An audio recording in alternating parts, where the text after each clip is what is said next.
that a lot of people are preparing to homeschool for the first time as you see kids coming home from school for the coronavirus. But I'm also making this video because as a homeschool mom, I wanted to just kind of encourage other homeschool parents that it can be done, and just give you some advice about how best to teach your kids as they and you go down this road.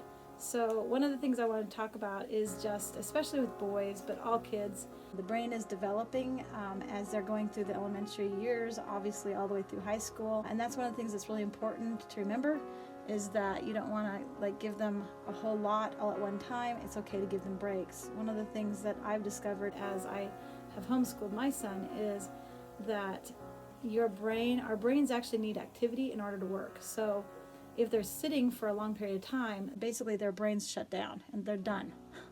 And so they can sit, you can say, you have to get this math done, and I'm gonna not let you do anything else until you get your math done.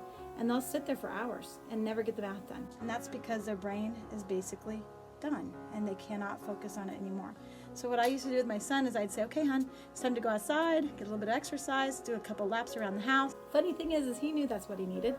And so he would actually kind of, oh, Mom, no, I don't want to do that. And I'd say, okay, another lap. And then I'd do this with him, and he'd get it up to about 7 laps, and he'd be really happy. His smile would come on his face, and he'd hop out the door, and he'd do 7, 8, 9 laps around the house, just running. He'd come back in, and he'd be happy, and he'd be able to do the math problem that was giving him so much trouble just a couple minutes ago. And the reason for that is because his brain was able to reactivate.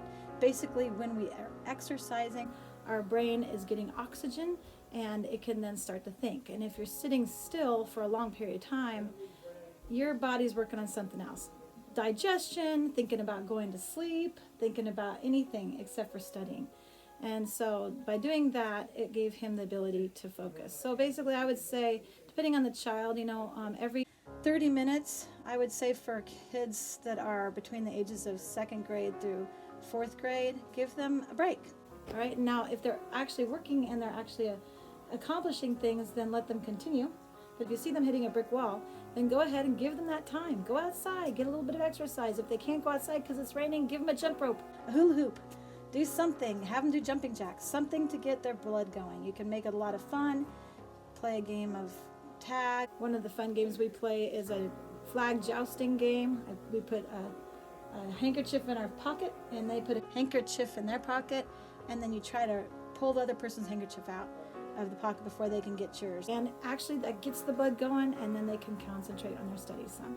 So keep that in mind as you're working through, how do I keep my kid on task and getting done with the work that the teachers are asking them to get done at home. All right, I hope that's helpful. I'll see you next time. Thanks.